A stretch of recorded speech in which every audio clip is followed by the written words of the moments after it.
आज के वीडियो में भूवैज्ञानिक समय मापक्रम अर्थात जियोलॉजिकल टाइम स्केल के बारे में बताएंगे। तो पूरी जानकारी के लिए मेरा पूरा वीडियो लास्ट तक देखिए और यदि अभी तक हमारे चैनल को सब्सक्राइब ना किया हो तो सब्सक्राइब जरूर कर लीजिए। चलिए शुरू करते हैं। वैज्ञानिकों ने पृथ्वी एवं पत्थरों की आयु ज्ञात करने के लिए एक मापक्रम विकसित किया है जिसे भूवैज्ञानिक समय मापक्रम कहते हैं। यदि पूछा जाए भूवैज्ञानिक समय मापक्रम क्या है, तो पृथ्वी और चट्टानों की आयु ज्ञात करने का एक मापक्रम है, उसे ही भूवैज्ञानिक समय मापक्रम कहा जाता है।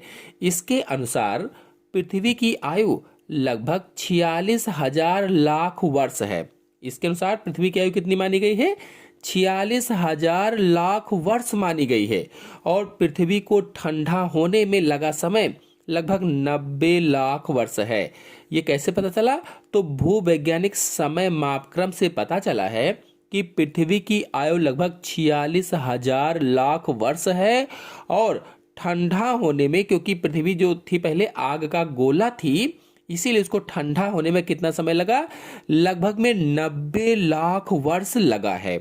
और आपको बता दें कि पृथ्वी की कुल जीवन अवधि यानी जो 46,000 लाख वर्ष है, कुल जीवन अवधि को भूवैज्ञानिक समय या जियोलॉजिकल टाइम कहा जाता है। तो कुल जीवन अवधि को क्या कहते हैं? भूवैज्ञानिक समय कहा जाता है।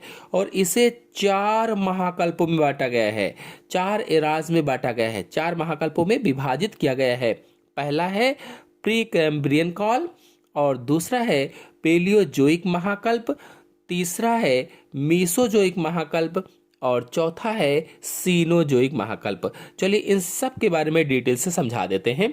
तो पहला है प्री कैम्ब्रियन काल। तो आर्कियोजोइक महाकल्प और प्रोटीरोजोइक महाकल्प को सम्मिलित रूप से क्रिप्टोजोइक महाकल्प या प्री कैम्ब्रियन काल कहा जाता है। जो आर्कियोजोइक महाकल्प है और प्रोटीरोजोइक महाकल्प है, इन दोनों को मिलाकर क्रिप्टोजोइक महाकल्प कहा जाता है, या फिर क्रिप्टोजोइक को ही प्रोकैम्बियन काल कहा जाता है।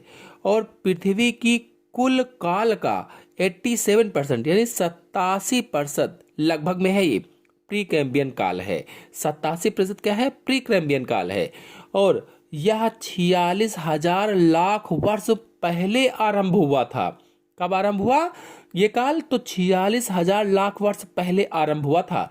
और इसमें सौर मंडल तथा पृथ्वी की उत्पत्ति हुई थी। अब यदि प्रश्न पूछा जाए कि पृथ्वी और सौर मंडल की उत्पत्ति कब हुई थी, तो बताएंगे प्री कैम्ब्रियन काल में या फिर क्रिप्टोजोइक महाकल्प में हुई थी, क्योंकि प्री कैम्ब्रियन काल को क्रिप्टोजोइक महाकल्प भी कहा जाता है। और पृथ्वी पर प्रथम चट्टानों की उपस्थिति भी इसकी विशेषता है। इस काल की विशेषता क्या है? प्रथम चट्टानों की उपस्थिति। और इसमें प्रथम जीवित कोशिका की भी उत्पत्ति हुई थी, यानी प्रोकैरियोट्स की भी उत्पत्ति इसी में हुई थी, प्रोकैरियोटिक कोशिका की। और प्रथम प्रोकैरियोटिक कोशिका कहने का मतलब है जो साइनोबैक्टीरिया है, साइनोबैक्टीरिया में प्रकाश संश्लेषण की क्रिया का उदय भी इसी काल में हुआ था, या क्रिप्टोजोइक महाकल्प में हुआ था, या प्री कैम्ब्रियन काल में हुआ था। और आपको बता दें वातावरण में स्वतंत्र ऑक्सीजन की उपस्थिति भी इसकी विशेषता है, यानी वातावरण में स्वतंत्र रूप से जो ऑक्सीजन पाई गई वो भी इसी काल में थी। और प्रथम यूकैरियोटिक एक कोशिकीय शैवाल तथा प्रथम बहुकोशिकीय जीव की उत्पत्ति भी इसी काल में हुई थी।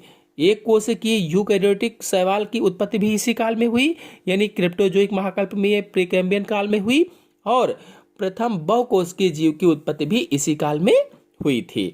फिर आते हैं दूसरे महाकल्प पेलियोजोइक महाकल्प पर। तो इसे प्राचीन जीवन का उद्भव स्थान भी कहा जाता है। जो पेलियोजोइक महाकल्प है इसको प्राचीन जीवन का उद्भव स्थान भी कहते हैं। और इस महाकल्प में एम्फीबियन मछलियों व आकशेरुकियों की अधिकता थी। जो पेलियोजोइक महाकल्प है इसमें एम्फीबियंस मछलियां और आकशेरुकी प्राणी थे। और इस महाकल्प को 6 भागों में बांटा गया है या 6 कल्पों में विभाजित किया गया है। पहला है कैम्ब्रियन कल्प, दूसरा है आर्डोविशियन कल्प, तीसरा है सिल्यूरियन कल्प, चौथा है डिवोनियन कल्प, पांचवा कार्बोनिफेरस कल्प और छठवां है परमीनियन कल्प। अब देखिए इसमें से जो पहला है कैम्ब्रियन कल्प, कैम्ब्रियन कल्प में क्या था, यह 5000 से 6000 लाख वर्ष पूर्व का कल्प है। कौन सा कल्प, तो कैम्ब्रियन कल्प। और इस कल्प में केवल अकशेरुकी प्राणी जैसे स्पंज हैं, कृमि हैं, मोलस्का, इकानोडर्मेटा आदि पाए जाते थे। इस कल्प में क्या पाए जाते थे, केवल अकशेरुकी प्राणी थे, इनवर्टिब्रेट एनिमल थे। स्पंज, कृमि, मोलस्का, इकानोडर्मेटा आदि पाए जाते थे। और इस कल्प में समुद्री जीवाणु तथा शैवालों का विकास हुआ था। जो समुद्री बैक्टीरिया थे उनका और एल्गी थे उनका विकास हुआ था। फिर दूसरा है ऑर्डोविशियन कल्प, तो यह 4200 से 5000 लाख वर्ष पूर्व का कल्प है, यानी 4200 से 5000 लाख वर्ष पूर्व का कल्प है। और इस कल्प में कशेरुकियों का उद्भव हुआ था। कशेरुकी जो प्राणी थे, जो वर्टिब्रेट एनिमल थे, उनका विकास हुआ था। और इस कल्प में सिफेलोपोड्स की उत्पत्ति हुई थी, सिफेलोपोड्स की। और इस कल्प में ऑस्ट्रेकोडर्मस तथा कवच वाली मछलियों का विकास हुआ था, ऑस्ट्रेकोडर्मस और कवच वाली मछलियों का। और इस कल्प में समुद्री शैवाल तथा अलवण जलीय पौधों की उत्पत्ति हुई थी। समुद्री शैवाल की उत्पत्ति हुई और अलवण जलीय यानी जो स्वच्छ जल होता है, ऐसे पौधों की उत्पत्ति भी हुई थी। फिर अगला है सिल्यूरियन कल्प, तो यह 4000 से 4200 लाख वर्ष पूर्व का कल्प है। और इस कल्प में प्रथम वायु श्वसनी जंतुओं की उत्पत्ति हुई थी। पहले ऐसे जंतुओं की उत्पत्ति हुई जो वायु श्वसन के माध्यम से करते थे, यानी कि श्वसन लेते थे, ऑक्सीजन लेते थे। और इस कल्प में प्लेकोडर्मस तथा ऑस्ट्रेकोडर्मस का उत्थान हुआ था। और इस कल्प में स्थलीय फर्न तथा क्लब मासों की उत्पत्ति भी हुई थी। जो स्थलीय फर्न होते हैं उनकी उत्पत्ति हुई, क्लब मास की उत्पत्ति हुई और शैवालों का भी प्रभुत्व स्थापित हुआ था। अब फिर आते हैं डिवोनियन कल्प पर। यह कल्प बहुत इंपॉर्टेंट है। डिवोनियन कल्प में यह 3450 से 4000 लाख वर्ष पूर्व का कल्प है, यानी 3450 से 4000 लाख वर्ष पूर्व का कल्प है। और इस कल्प में एम्फीबियन की उत्पत्ति हुई थी, एम्फीबियन की यानी उभयचरों की उत्पत्ति हुई थी। और इसे मछलियों का युग भी कहा जाता है, एज ऑफ फिशेस भी कहा जाता है। डिवोनियन कल्प को मछलियों का युग भी कहा जाता है, इस पर कई बार क्वेश्चन बना है। और केकड़ा, घोंघा, मोलस्का आदि सर्वप्रथम इसी कल्प में उत्पन्न हुए थे। दैत्याकार क्लब मास यानी बहुत बड़े बड़े आकार के, इसलिए कहा गया दैत्याकार क्लब मास तथा प्रथम जलीय पादपों की उत्पत्ति इसी कल्प में हुई थी या डिवोनियन कल्प में हुई थी। फिर अगला है कार्बोनिफेरस कल्प, तो यह 2860 से 3600 लाख वर्ष पूर्व का कल्प है और इसे उभयचरों का युग कहा जाता है, एज ऑफ एम्फीबियंस कहा जाता है। और पूर्व सरीसृपों का विकास इसी कल्प में हुआ था, यानी रेप्टाइल्स का विकास इसी कल्प में हुआ था। दलदली बीज वाले फर्नों एवं अनावृत बीजियों का विकास भी इसी कल्प में हुआ था। फिर है परमीनियन कल्प, तो यह 2450 से 2860 लाख वर्ष पूर्व का कल्प है और इस कल्प में स्थलीय कशेरुकियों तथा आधुनिक कीटों का चहुमुखी विकास हुआ था, यानी स्थल पर रहने वाले जो रीढ़ की हड्डी वाले जंतु थे उनका विकास हुआ और जो कीट थे उनका विकास हुआ था। और चहुमुखी विकास का मतलब अच्छी तरह से खूब विकास हुआ। और इस कल्प में कोनिफेरस अनावृत बीजी का भी विकास हुआ था। फिर है मीसोजोइक महाकल्प, यानी तीसरा है मीसोजोइक महाकल्प। तो मीसोजोइक महाकल्प को सरीसृपों का युग कहा जाता है और ये पॉइंट मोस्ट इंपॉर्टेंट है, कई बार टीजीटी में पूछा गया है। तो मीसोजोइक महाकल्प को सरीसृपों का युग भी कहा जाता है या एज ऑफ रेप्टाइल्स भी कहा जाता है। और इस महाकल्प को 3 कल्पों में बांटा गया है। पहला ट्रायसिक कल्प, दूसरा जुरैसिक कल्प और तीसरा क्रेस्टेशियस कल्प। अब इसमें से पहला है ट्राइएसिक कल्प, तो यह 1810 से 2250 लाख वर्ष पूर्व का कल्प है। ट्राइएसिक कल्प में डायनासोर का विकास हुआ था, इसकी उत्पत्ति हुई और इसका विकास हुआ था। और इस कल्प में प्रथम अंडे देने वाले स्तनियों का विकास हुआ था, यानी ऐसे स्तनधारी जो अंडे देते थे उनका विकास भी ट्राइएसिक कल्प में हुआ था। और अस्थिमय मछलियों का विकास भी इसी में हुआ था, यानी हड्डी वाली मछलियों का विकास भी इसी कल्प में या ट्राइएसिक कल्प में हुआ था। और इस कल्प में कोनिफर वनों का फैलाव और वास्तविक फर्नों की बहुलता थी। फिर अगला है जुरैसिक कल्प, तो देखिए यह 1330 से 1810 लाख वर्ष पूर्व का कल्प है। और इस कल्प में दांत युक्त पक्षियों व उड़ने वाले सरीसृपों का विकास हुआ, यानी ऐसे पक्षी का विकास हुआ था जिनमें दांत थे, और उड़ने वाले सरीसृपों का विकास हुआ जो उड़ सकते थे, जैसे आर्कियोपेटेरिक्स का विकास हुआ था जो आजकल जीवाश्म के रूप में जाना जाता है। और जुरैसिक कल्प में ही कीट भक्षी प्रोटोथेरियंस का विकास हुआ था, कीट भक्षी प्रोटोथेरियंस का।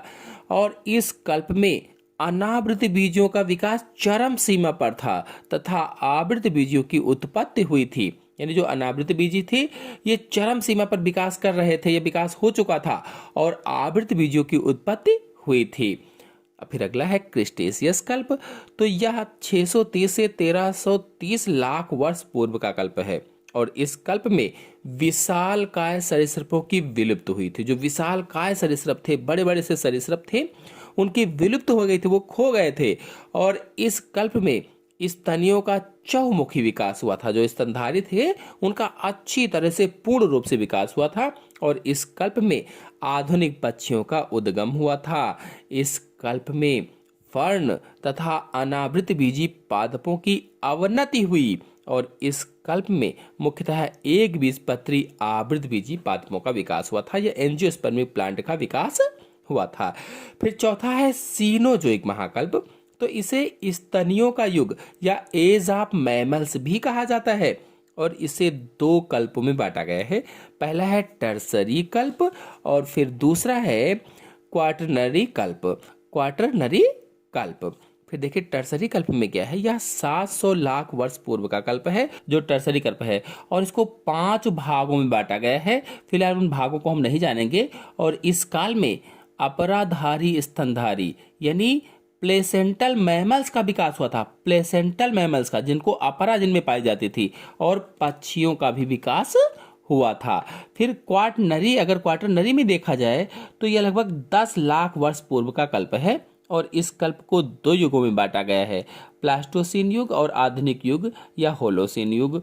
तो आपको बता दें इसे मानव युग भी कहा जाता है, जो प्लास्टोसीन युग है इसे मानव युग भी कहा जाता है। और इस युग में आदि मानव की उत्पत्ति हुई थी। आदि मानव की उत्पत्ति कब हुई पूछा जाए तो प्लास्टोसीन युग में या क्वाटरनरी कल्प में हुई थी। और महाकाय स्तनी तथा काष्ठीय पादप विलुप्त हो गए थे।